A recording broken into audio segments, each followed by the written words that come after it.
एक भोंदू रहता था, पर वो इतना सीधा था कि सब प्यार से उसको भोंदू ही बुलाते थे। गायों की सेवा करता था और जिस आश्रम में रहता था वहां के गुरुदेव शाम को प्रवचन करते थे तो सबसे पीछे बैठ के सुनता था। भोंदू को लगता था गुरुजी जो बोल रहे हैं ये बिल्कुल सत्य है, इसमें कोई झूठ नहीं है। एक दिन गुरुजी प्रवचन करते हुए बोले, यमुना के पल्ली पार भांडीर वन में ठाकुर जी गैया चराने आए। भांडीर वन का नाम सुनते भोंदू कान खड़े हो गए। बोले भांडीर वन तो मैं जाता हूँ गैया लेके, मुझे तो कभी मिले नहीं वहां पे। अरे मुंह में ही कमी होगी, मुंह में ही सामर्थ्य नहीं होगी उनको देखवे कि मैं ही नहीं देख पाए होंगे, वो तो आते होंगे वहां पे, मुझे ना देखे होंगे। भोंदू ने पहली बार जिज्ञासा करी, गुरुदेव ठाकुर जी दिखते कैसे हैं? तो गुरुदेव भी हंस गया, अच्छा भोंदू पूछ रहा है, बैठ जाओ बताते हैं। मोर मुकुट पहनते हैं ठाकुर जी, और बोले 2 कान हैं लेकिन कुंडल एक ही पहनते हैं। ठाकुर जी ऐसे पुष्प तोड़ के कान के ऊपर लगा लेते हैं, दोनों कानों में एक ही कुंडल को फेर फेर के पहनते। ठाकुर जी पीली पीताम्बरी, ऐसी ठाकुर जी पीली पहनते, पीली पीताम्बरी। माला कैसी पहनते हैं? आती है। ठाकुर जी ऐसी पहनते हैं पूरी पैरों तक जाए। ये देखो गुरु जी कह रहे हैं तो निश्चित है भांडीर वन में आते हैं। अपनी गैया लेकर के भांडीर वन पहुंच गया, गैया चल रही थी। अब भोंदू ढूंढ रहा है, कभी वृक्ष के नीचे जाके देखे, कभी कहीं देखे, कभी ढूंढे कहीं से चंदन की सुगंधी आ जाए। गुरुजी बता रहे थे उनमें से चंदन की सुगंधी आती है, क्या पता कन्हैया यहीं कहीं हो। इतने भाव से, इतने प्रेम से और इतने भोलेपन से ढूंढने लगा ठाकुर जी को, और ठाकुर जी नहीं मिलते ना तो अपने आप को ही कोसता, मुंह में योग्यता ना होगी, यही मारे ना मिल रहे, ठाकुर जी तो यही है। गुरु जी की बात गलत नहीं है, ठाकुर जी तो यही है। उसके उस सहज भाव पर, उसके उस सरल भोंदू पने पर ठाकुर जी रीझ गए। और इतने में ही भोंदू हताश, निराश, उदास बैठा था, खुद को कोस रहा था, मुंह में योग्यता ना है, मुंह ठाकुर जी मिलना है रहे।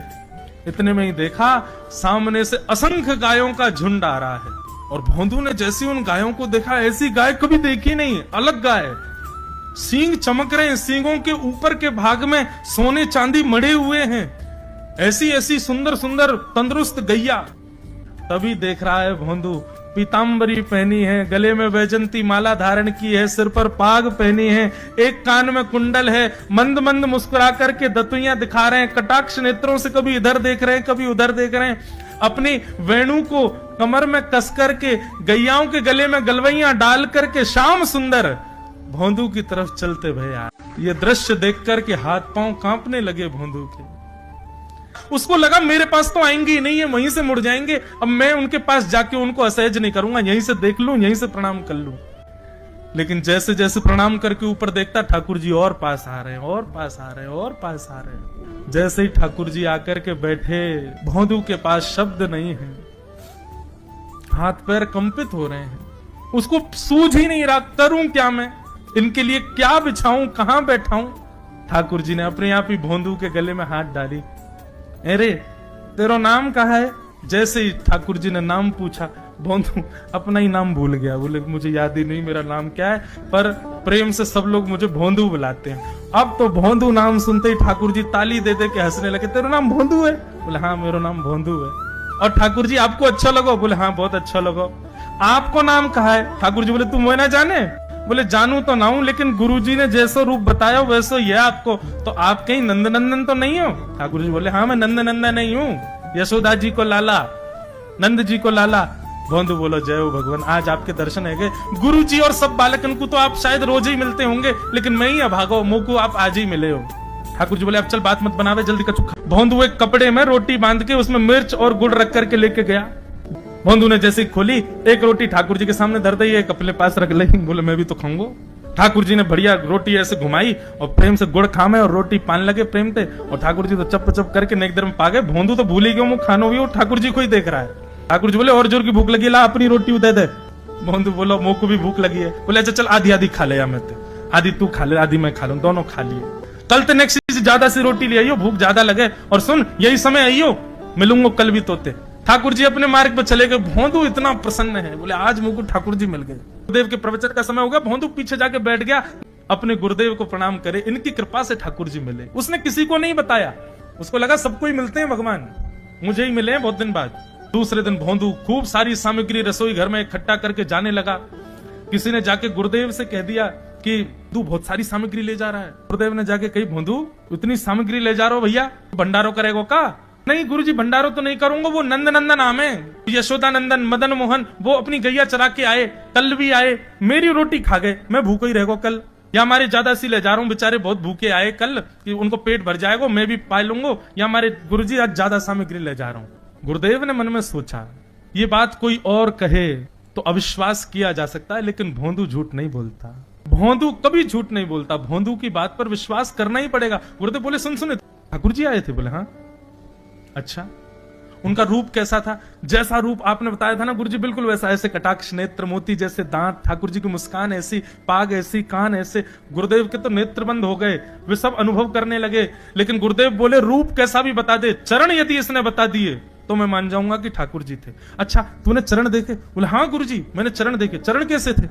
ठाकुर जी के चरण जब वो चल करके आगे बढ़ते हैं ना तो चिन्ह बन जाते हैं, कहीं ध्वजा बनी थी, कहीं शंख बना था, कहीं कुछ बना था। और उनके जो नखून है ना उनमें से ऐसा लगता है मानो जैसे कोमल का पराग हो, कमल का पराग हो। और चरणों का रंग कैसा, जैसे मानो जैसे गुरुदेव कमल होता है ना, कमल की आकृति, ऐसे ठाकुर जी के चरण। जब चरण का यथावत वर्णन भोंदू ने कर दिया, गुरुदेव समझ गए, बोले निश्चित ठाकुर जी आते। नहीं तो भोंदू कहां जाने, इतनी बुद्धि नहीं है उस पे कि वो इतना सब कुछ ढूंढ धाड़ के मुझे एक काम करेगा। बोले हाँ। ठाकुर जी आएंगे तो तेरे सखा बन गए? बोले हाँ। तो उनको लेकर के आश्रम आ जा, यहाँ पे आ जा। भोंदू बोला कि इतने योग्य बालक हैं, लेकिन किसी से नहीं कही, मुझसे कहिए, अगर मैंने ये काम नहीं किया तो मेरा जीवन व्यर्थ है। भोंदू को लगा ठाकुर जी सबसे ही मिलते हैं, गुरुजी किसी से भी कह के बुलवा लेते, मुझको काम दिया। भोंदू ने तो उसको अपने हृदय में ले लिया, अब ये काम मुझे करना है। बोले गुरुजी मैं वचन दे के जा रहा हूं, ठाकुर जी को मैं लेके आऊंगा। जा बेटा। भोंदू वन में चला गया। अब तो उसको मिलने की भी एक्साइटमेंट नहीं है और कोई उसके मन में भाव ही नहीं है, उसको ये है बस ठाकुर जी को मैं ले जाऊं। जा करके बैठा, ठाकुर जी अपनी गैया चराते भय, ठाकुर जी आए, रूप देख करके फिर से भावुक हो गया भोंदू। ठाकुर जी आकर के बैठ गए, बोले चल जल्दी निकाल रोटी, भूख लगी है मुझको। भोंदू सजाता जा रहा है थाली, ठाकुर जी को देता जा रहा है। बोले जय जय एक प्रार्थना करूं? करो। आप मेरे संग मेरे सखाओ ना आप? बोले हाँ तेरो सखाऊं तो मेरी बात मानोगे? बोले कहा आप मेरे संग आश्रम चलो गुरु जी के पास। ठाकुर जी रोटी पाते जा रहे, ठाकुर जी ने अनसुनी कर दी बात। बोले जय जय कछु कहो ना, आप चलोगे ना? ठाकुर जी बोले हम तेरे सखा हैं, तेरे गुरु जी के सखा नहीं है। तू मोते मिल, तू मेरे संग खा, तू मेरे संग रहे, तू कछु कर, तो कुछ सब अधिकार है, लेकिन ये हम गुरु जी ते मिल बातें मिल ये सब हम नहीं करेंगे। हम बस तेरे सखाए तो ही जाने और कोई ये ना जाने। ए जय जय से मत कहो ना, वे नहीं बताते तो मैं तो आपको देख ही नहीं पाता, मैं तो आपको जानता ही ना हूं। उनने ही तो मुझको बताई कि आप भांडीर बनाते हो, आपका रूप ऐसा है, उनने कृपा करके मुझको आपसे मिलवाए हो, वही हमारी मित्रता के मूल आधार है, उनसे तो मिलवे चलो ना। ठाकुर जी बोले देख ज्यादा जिद मत करे, हमने तो उसे एक बार कह दी हम नहीं जाएंगे नहीं जाएंगे नहीं जाएंगे। ठाकुर जी रोटी पा रहे थे तो भोंदू ने हाथ से रोटी और छनाई, बोले ये भी दो, ये भी गुरु जी की है, लाओ ये मिर्च गुड़ सब दो, ये सब गुरु जी को, ये भी मत खाओ। और सुनो यदि हमारे गुरु जी से आपको प्रेम नहीं है तो हमको आपसे प्रेम नहीं है। कल ते अपनी गैयान को लेकर कहीं और चरावे जाओ, होंगे तुम नंदन नंदन अपने गांव के, मेरे गुरुजी के पास नहीं जाओगे। और सुनो ये मुंह में जो रोटी रखी जाओ को उगल आओ, ये भी गुरुजी की रसोई में बनी है, हमारे गुरुजी से नहीं मिलेंगे। ठाकुर जी बोले अरे भोंदू ने रुक तो, नहीं नहीं अब तो मैं सुनूंगा ही नहीं, आपने ऐसी कैसी कह दी नहीं जाएंगे, 3 बार नहीं जाएंगे नहीं जाएंगे। और ये भांडीरवन मेरो है, मैं यहाँ गैया चरावे आऊं, कल से अगर तुम और तुम्हारी गैया दिख गई मुझको तो तुम्हारी गैयान को लेके मैं चलो जाऊंगा आश्रम, फिर तुम्हारी मैया बाबा तुमको मारेंगे। ठाकुर जी बोले अरे भोंदू इतना नाराज? बोले यदि मुझसे मित्रता रखनी है तो मुझको वचन देना पड़ेगा कि आप आश्रम चलोगे, और फिर से नहीं कही तो मैं जा रहा हूं वापस, और कभी आपको मुख नहीं देखूंगा, अपना मुख नहीं दिखाऊंगा। इस मुख को देखने के लिए या संग के लिए लोग पता हो तो कितनी तपस्या करें। बोले जो तपस्या करें उनको मुबारक, तुम मुझको ना चाहिए, मुझ ना मिलना तुमते, मुझ कोई गरज ना पड़ रही तुमते, आज तक नहीं मिले, कल ही तो मिले हो मोते, वो भी गुरुदेव की कृपा से मिले हो, जाओ मत मिलियो, मुझे ना चाहिए तुम। ठाकुर जी बोले मैं तो ना जाऊंगा, मैं तो तेरे पास ही रहूंगा। बोले तुम मत जाओ मैं जा रहा हूं, कि जाने लगा वापस। भोंदू ठाकुर जी पुकार रहे हैं भोंदू को, मानो जैसे त्रिलोकी लेके जा रहा है वो ठाकुर जी के, जैसे मानो पूरा ऐश्वर्य ठाकुर जी का ले जा रहा हो। अरे भोंदू ने रुक तो जा। भोंदू बोला अपना मुख भी नहीं दिखाऊंगा यदि आप नहीं चलोगे तो। भोंदू थोड़ी दूर गया, ठाकुर जी को लगी वापस आ जाएगा, थोड़ी और दूर गया, लगा अब आ जाएगा, लेकिन जब भोंदू दिखना बंद हो गया हमारे ठाकुर जी विचलित हो गए, दौड़े भोंदू की तरफ। ठाकुर जी दौड़ करके गए और जाकर के भोंदू के पित्ती पे चढ़ गए, बोले ले चल अपने गुरुदेव के पास, चलूंगा तू जहां कहेगो लेकिन तो दूर नहीं जान दूंगा। और भोंदू ठाकुर जी को ऐसे ऊपर चढ़ा करके आश्रम जा रहा है, गुरुदेव आकर के खड़े हो गए और मन में बस विचार कर रहे थे, हाथ पांव कांप रहे थे, बोले ठाकुर जी आएंगे कि नहीं। इतने में ही भोंदू आया और तभी देखा भोंदू के पित्ती पर ठाकुर जी टंगे भय आ रहे हैं। आज गुरुदेव ने जाकर के पहले भोंदू को प्रणाम किया, बोले जय हो धन्य है, इतनी तपस्या की, इतना भजन किया, घर परिवार त्याग दिया, वैराग्य त्याग सब हमारे जीवन में, तब भी ठाकुर जी नहीं मिले। लेकिन वारे भोंदू, तेरी सरलता, तेरी सहजता, तेरा ये निर्मल भाव कि ठाकुर जी तेरे अधीन होके